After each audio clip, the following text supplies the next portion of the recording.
Oke semuanya, selamat datang ya di konten terbaru gue. Kali ini gue kembali dengan ini ya, ngobrol sambil ngegame. Yang apa yang ngomong ya? Episode edisi nggak tahu apa. Pokoknya yang kedua lah gitu. Dan kali ini gue bakal apa namanya? Ya ngobrolin satu film yang apa namanya? Sebenarnya gue cukup tunggu ya dari tahun lalu, karena gue emang ya cukup demen dengan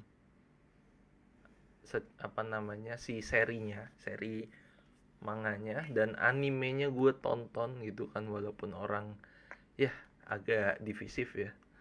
Dan itu filmnya adalah Oshinoko The Final Act gitu, dimana ini adalah live action dari Oshinoko yang dia tuh apa namanya sebelumnya sebelumnya si apa namanya Oshinoko The Final Act itu dia punya prequel. Dia tuh Oshinoko live action series yang dia tuh munculnya secara eksklusif di Prime Video ya. Gitu. Jadi apa namanya, kalau lu pada punya Prime Video ya jangan, coba deh apa namanya buat nonton itu. Terutama buat lu yang demen Oshinoko ya, karena kita nunggu anime season 3 aja masih entah kapan kan, walaupun tinggal beberapa arc lagi gitu, dan manganya juga udah selesai.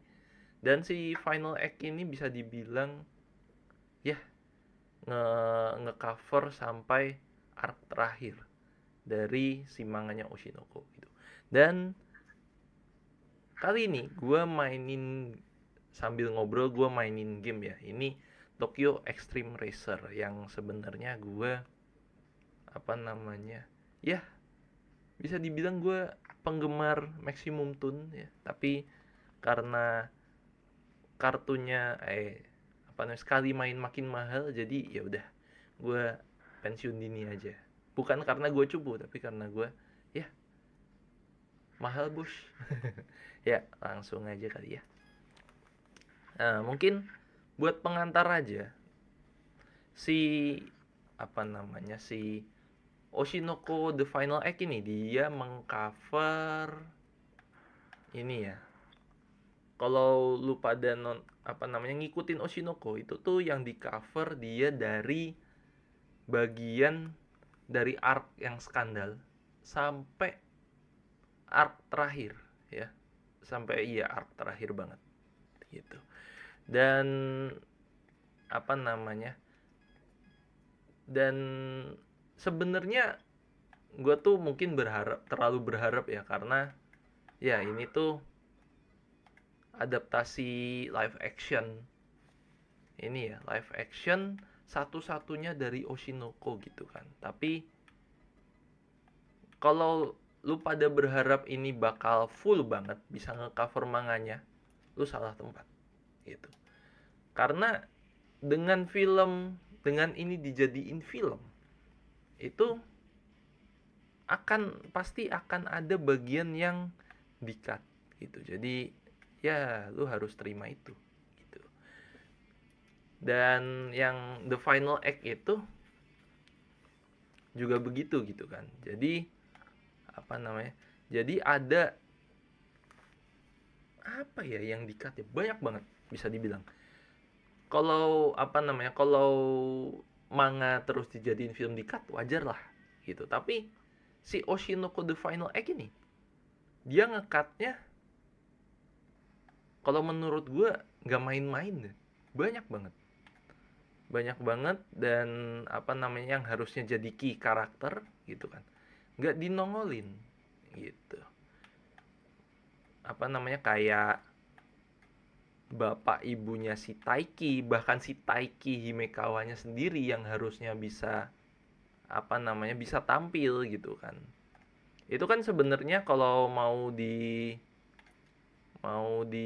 fokus-fokusin itu tuh mau ngebahas terkait film film yang Aqua mau bikin untuk satu tujuan tertentu gitu kan, satu tujuan tertentu. Dan apa namanya, dan sayangnya nih, si Oshinoko The Final Act, kalau gua rasa ya, setengahnya itu dia apa namanya, mungkin kalau lu pada inget, kalau di animenya Oshinoko itu kan apa namanya, ada satu episode, episode pertama itu kan 1,5 jam tuh.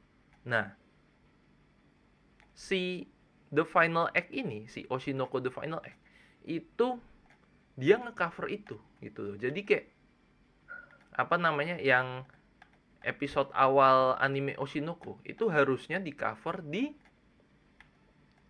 ini ya, di series live actionnya gitu loh.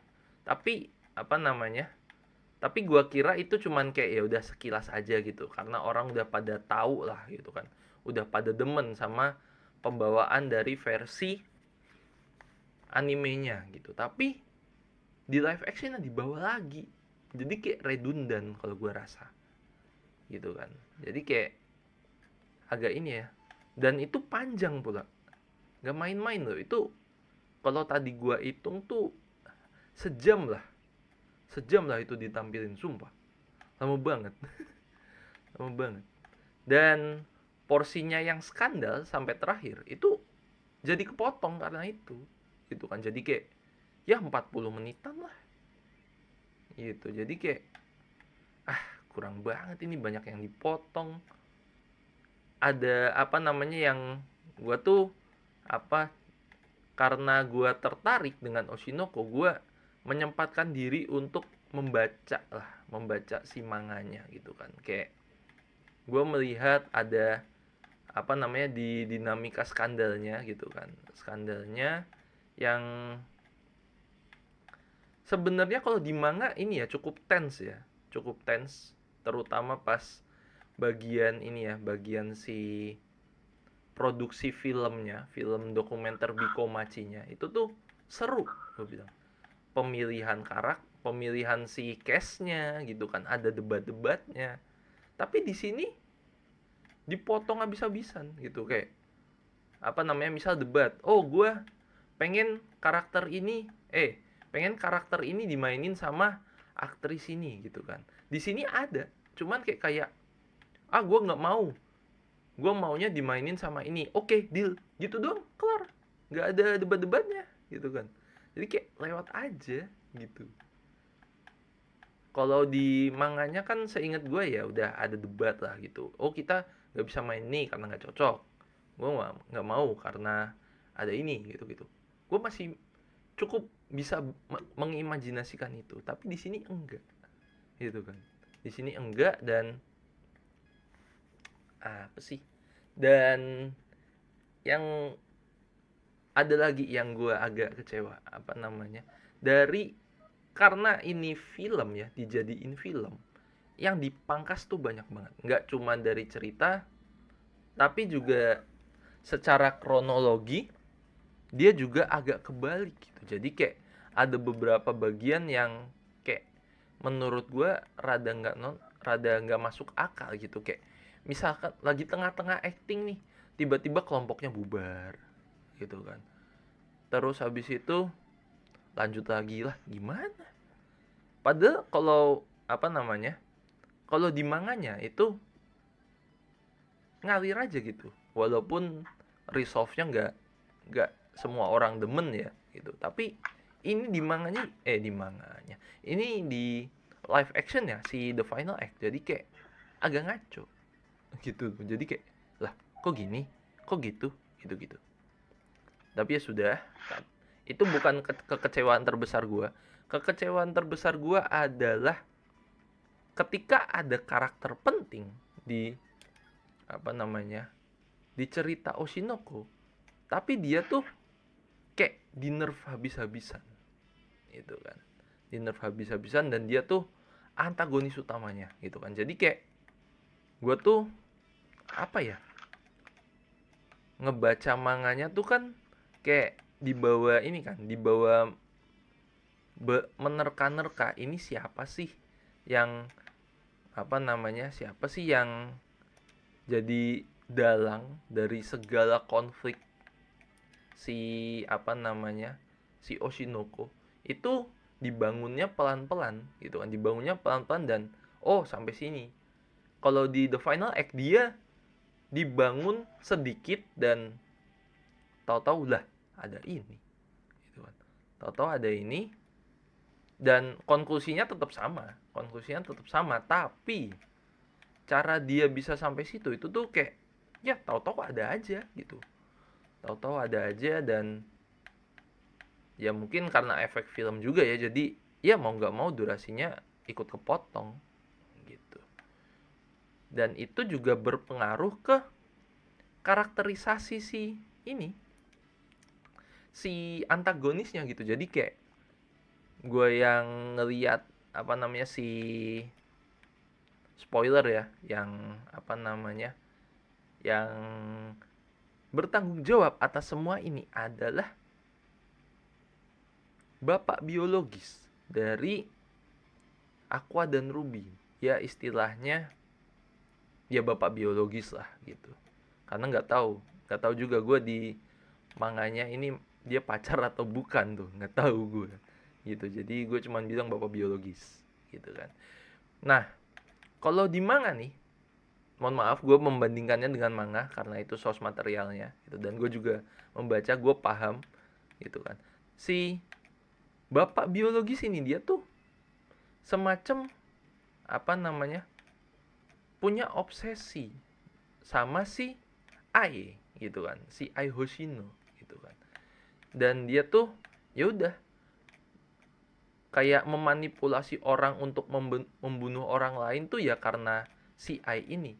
Tapi di sini gue tidak melihat itu. Dia cuman bilang, gue ngebunuh orang karena ya gue mau mengisi kekosongan ini gitu. Jadi kayak Ai ini terus apa gitu loh.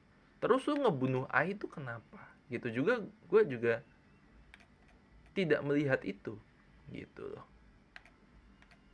Jadi kayak agak disayangkan dari karakter yang sebenarnya bisa lebih meaningful, tapi kayak dia tuh jadi ya udah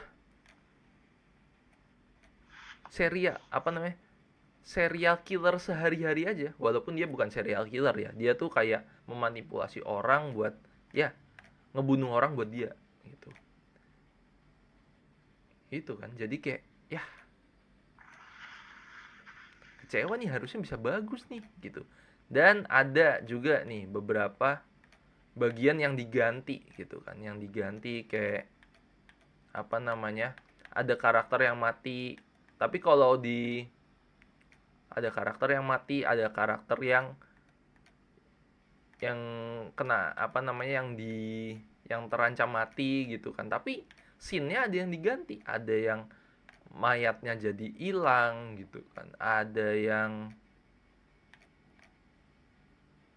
tahu-tahu lah karakter ini diculik padahal nggak ada gitu, nggak ada yang diculik, sumpah. Lucu aja gue ngeliat bapak biologisnya Aqua nih ngeculik orang gitu. Ngeculik aja, ngeculik. Jadi kayak kalau emang mau faithful kayak manga, dia jangan ngarep deh. Jangan ngarep deh, sumpah. Banyak banget yang dipotong. Tapi ya setidaknya kita mendapatkan live action Oshinoko sebelum GTA 6 keluar gitu. Gak nyambung ya, sorry. Tapi intinya begitu. Walaupun begitu gue tetap ya oke, ada live action Oshinoko nih. Walaupun kayaknya terlalu cepet ya gitu, terlalu cepet. Mungkin karena takut ini ya, hype Oshinoko udah turun karena manganya udah kelar, anime season 3-nya belum nongol juga gitu kan. Anime season 3-nya belum nongol. Jadi kayak ya sudah. Gitu. Terus apa lagi ya? Dan selain itu selain itu ya udah, ini jadi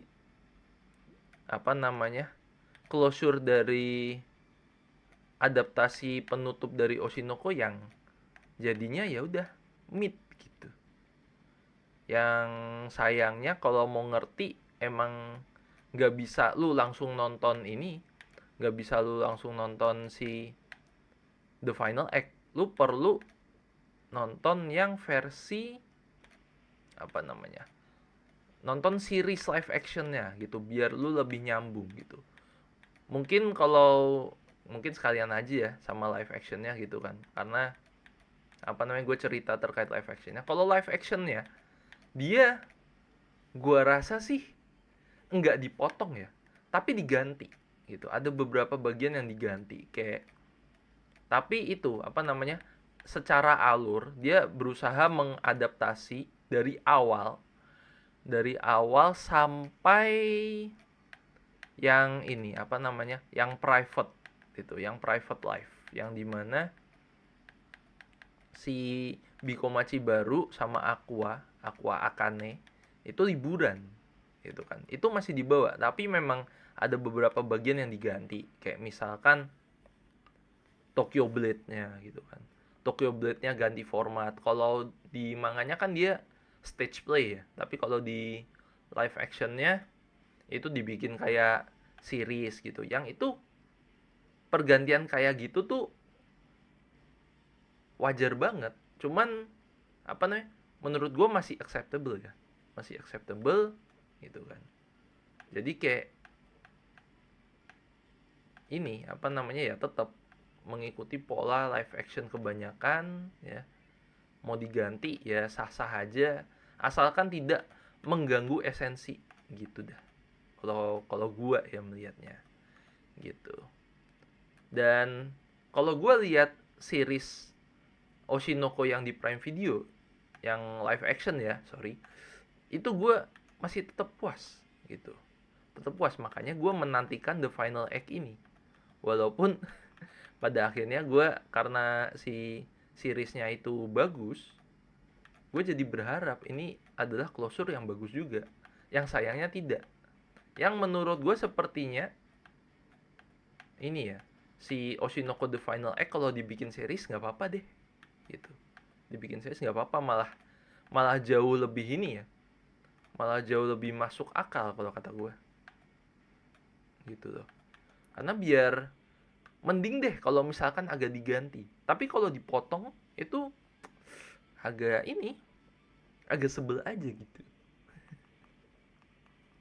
Bentar gue sambil main ya.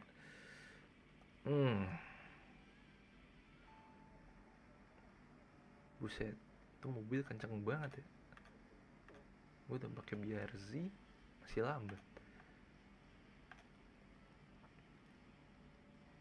Ya ibaratnya kayak ini apa namanya, lanjut lagi ke Oshinoko live action itu. Kalau gue lihat yang seriesnya, dia tuh nggak berusaha memotong ya, tapi dia berusaha menghadirkan ya versi lain gitu, versi lain yang tetap berusaha setia sama sumbernya. Makanya gue masih demen sama versi live actionnya gitu. Versi live actionnya walaupun walaupun dijadiin series ya gitu, walaupun cuman berapa tuh ya, 8 episode gitu, itu masih masih sangat aduh, masih sangat bisa diterima kalau kata gue. Oh, tahu-tahu ban gue udah mau habis tuh. Bentar ya, tunggu dulu. Ayo lewat dong. Nih. Lawan bos dulu. Ya ini gue lawan bos dulu ya. Gue mau serius. Jadi mungkin gue agak diem ya. Ayo Golden Steer.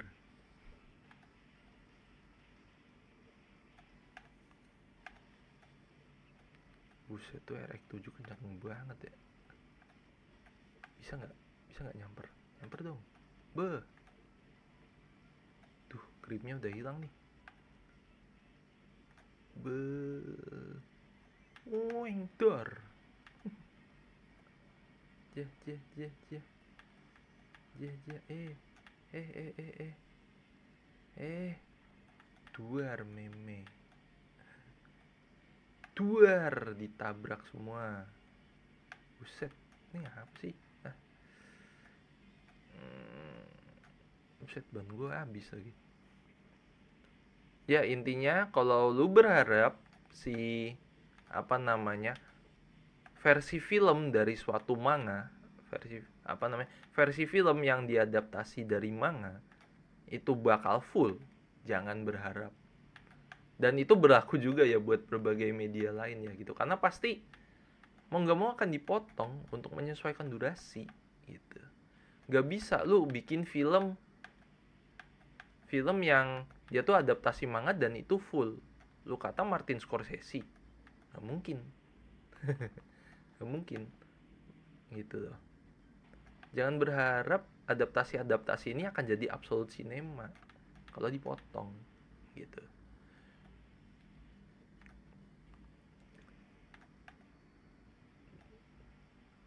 Dan apa lagi ya, kayaknya udah sih gitu doang ya.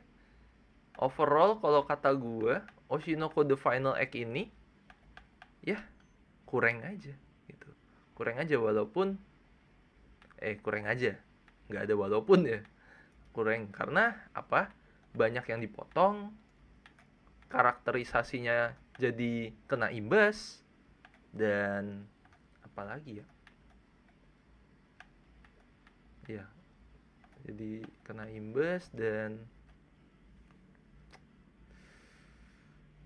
ada ya beberapa continuity yang ini yang rada nggak nyambung gitu, radanya nggak nyambung, dan jadinya mengubah apa namanya plot gitu, plot secara keseluruhan, jadinya yang agak ini, jadi agak ya harusnya nggak usah dipotong nih gitu, kok jadi kurang gitu. Bentar, gue nyari musuh dulu. Lah, musuhnya udah habis. Oh, White Leopard, Immortal Clown.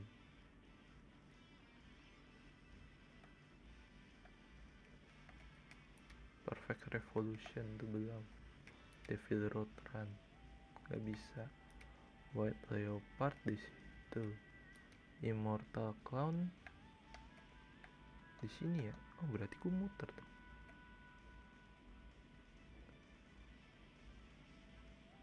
Lewat mana ya?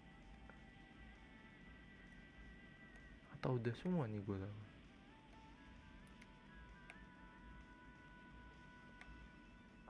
Jadi ya intinya begitu ya untuk Oshinoko The Final Act. Kalau kata gue, kalau lu emang udah nonton live action seriesnya, mungkin bisa coba untuk nonton ini, walaupun lu jangan berekspek terlalu tinggi kayak gue gitu ya. Dan apa namanya, kalau emang mau nonton The Final Act, saran gue nonton seriesnya dulu, karena ada banyak banget bagian yang lu tuh perlu konteks, dan konteksnya ada di live action seriesnya. Dan kalau bisa ya, kalau bisa gue mau nyaranin lu jangan baca manga, tapi kayaknya nggak mungkin karena orang yang nonton Oshinoko nonton Oshinoko itu pasti dia minimal baca manganya gitu, walaupun atau itu deh nonton animenya deh gitu. Oke, gitu aja dari gue ya semuanya. Thank you yang udah nonton. Maaf gue agak belibet karena ya gue cuman mengutarakan apa yang ada di pikiran gue, apa yang gue rasain barusan banget gitu. Dan ketemu lagi di konten-konten berikutnya. Ciao.